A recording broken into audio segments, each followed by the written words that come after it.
friends, welcome back to my channel. If you're new here, my name is Kaylin. If you're not new, thanks for coming back. Always happy to have you. Today we have a video that we haven't done in a little bit here on my channel, but I really need to do, and that is read with me. Listen, I have lived in this house probably like a month and a half now.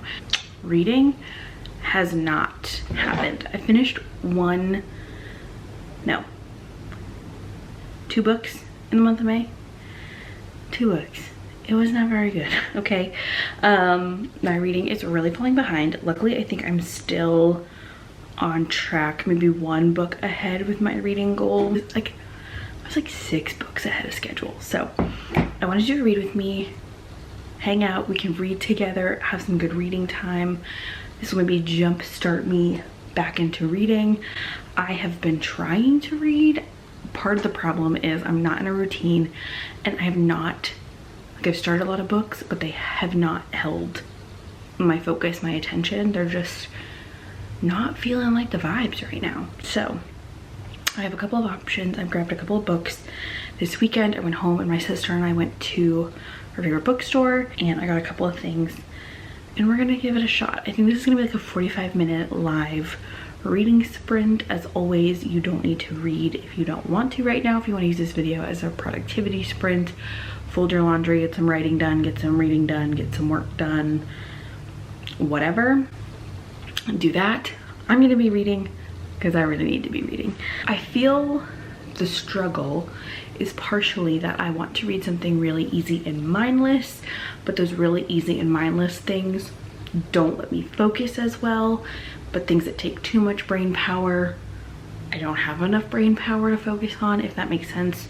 Focus is really off. Different kind of vibes. I feel like if they're books that make me think, especially like really reflectively or about my life or things like that, they grab my focus. If they make me like think about how I'm living life, cool. If they're just like a lighthearted summer read is also kind of what I'm feeling, but I'm also really wanting YA high fantasy. Again, all over the place. The 2 books I picked up, I have The Midnight Libary by Matt Haig. I've been wanting to read this forever. It's finally in paperback. I know it wasn't for a really long time. I think this is what I'm leaning towards. I've been wanting to read this for a really long time and it hasn't felt like the moment, but now it feels like time to read this. So this is one option, and the other is One Italian Summer by Rebecca Serle. I have also really been wanting to read this for a while. Again, waiting for it to come out in paperback. I've never read anything by Rebecca Serle, but I've heard really good things.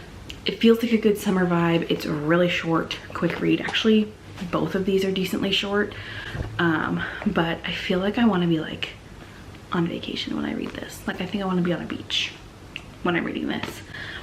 This feels like a little bit more of a vibe of like making you think about life a little bit more, but still in a cool concept. So it has big font and it's like 250 pages. So basically this is about this girl named Nora who gets her last day on earth. She gets to the stroke of midnight and she gets to go to a Midnight Library where she can see all of the books or different ways her life could have turned out or ended. And so she kind of explores those, and it's supposed to be about like living without regret and things like that. So I think I'm gonna read this. It's not usually my typical speed, but we're branching out, mixing it up, and I think that it is time to read this. I'm gonna do 45 minutes right now because it's like 5 o'clock, and then after that I'll be hungry for dinner. Let me know what you're reading in the comments down below. I think I'm gonna split it and do 20 minutes and then 25 minutes with a little, like a short break in the middle, like maybe like 1 or 2 minutes, because I don't really need to do anything. But get yourself something to drink, set some ambiance. I'm gonna have some like instrumental music over the footage, and I got my water from my latest Disney cup. Truthfully, I'm going to have instrumental music because I'm going to be listening to Noah Khan, because that's all I've been listening to lately. So without further ado, let's get ready, let's get set, let's read.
though you were probably reading also, if you go back and watch that, there are a lot of facial expressions happening.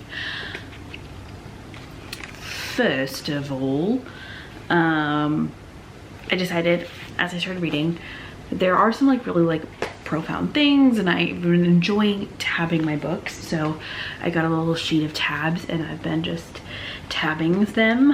And I made myself a little key this time. Dark blue made me think. The blue here is like sad, gut punching, and then the peach is kind of happy. I don't know if you can tell here.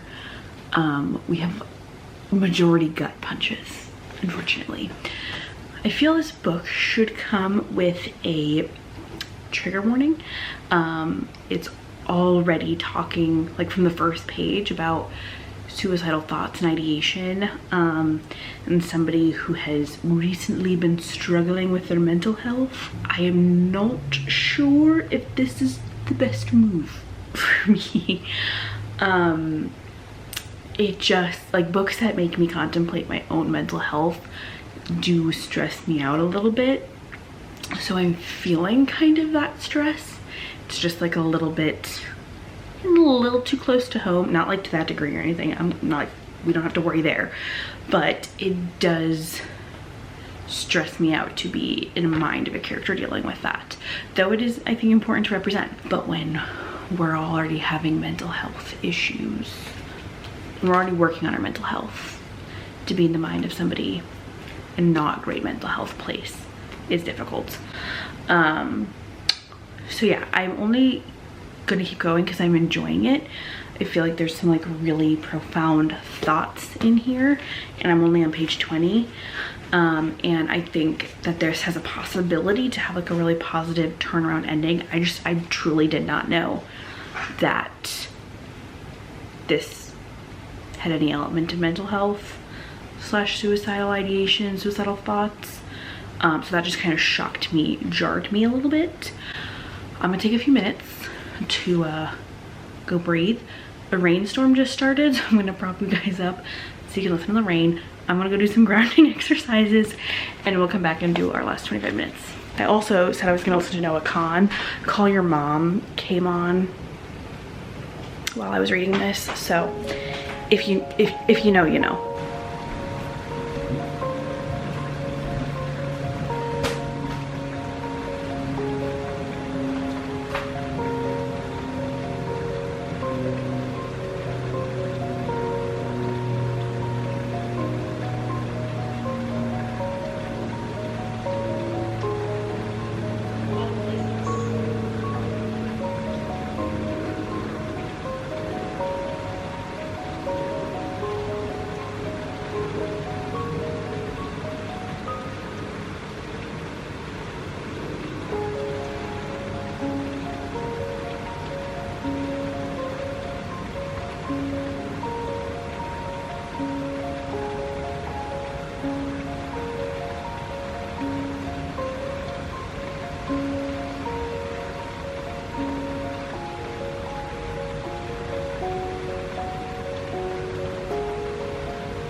I took a few more minutes to just reset. I hope you enjoyed the rain.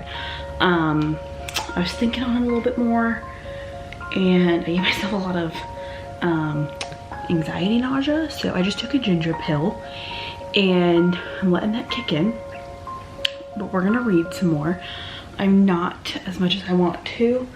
I'm not gonna listen to Noah again because that just, we tried to romanticize the experience and we romanticized it in the wrong way. It is not for the right now.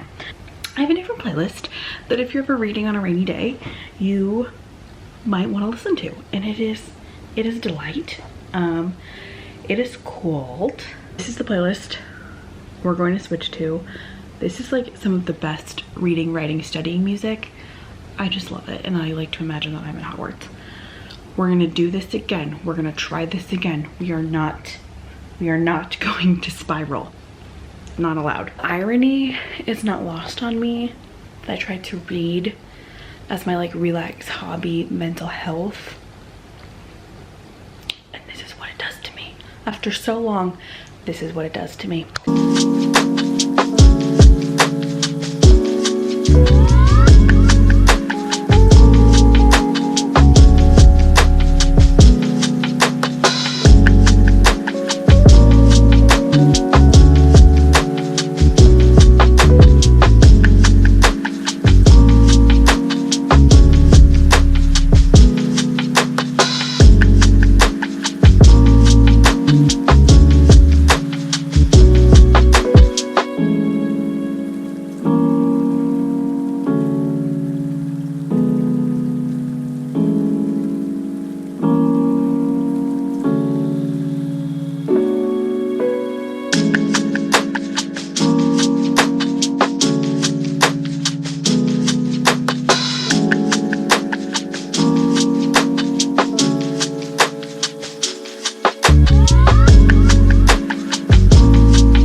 plus 25 minutes. So we've read our 45, made it to page 49, which is pretty good, more reading than I've done in the past month. And so this, I think, was successful. I will say in my second session of reading, it did get a bit easier. Things got a little bit lighter, and the plot started to move. You just have to get through that really difficult part. I'm still feeling a little anxious, I'm feeling a little off, a little thrown off. Again, this is one of the big reasons why I think trigger warnings are super important in books and should probably be in the books. But I'm gonna keep reading and I'll give you my thoughts when it's done in the wrap up, whatever. And though it did get better, I will say I would recommend taking care of your mental health, and if you're finding something triggering or unsettling or just hitting a little too close to home, put that down, walk away, find something else. Though I'm not taking my own advice, because I'm curious to see where it goes and to see what the hype's about and to see if it has some sort of positive, impactful spin in the end. But that's what I read. I'm gonna take myself a little bit of a break. I did get a lot of tabs in though. Like, that's a decent number of tabs going on for the first 50 pages. But thank you so much for watching. I hope you enjoyed this and you got some good stuff done. If you were reading, what did you read? How did it go? Was it good? If you didn't read, let me know what you did. Thank you so much for watching. Thank you for being here. So happy to have you. And I will see you guys in my next one. Have a wonderful day wherever you are, and happy reading. Bye.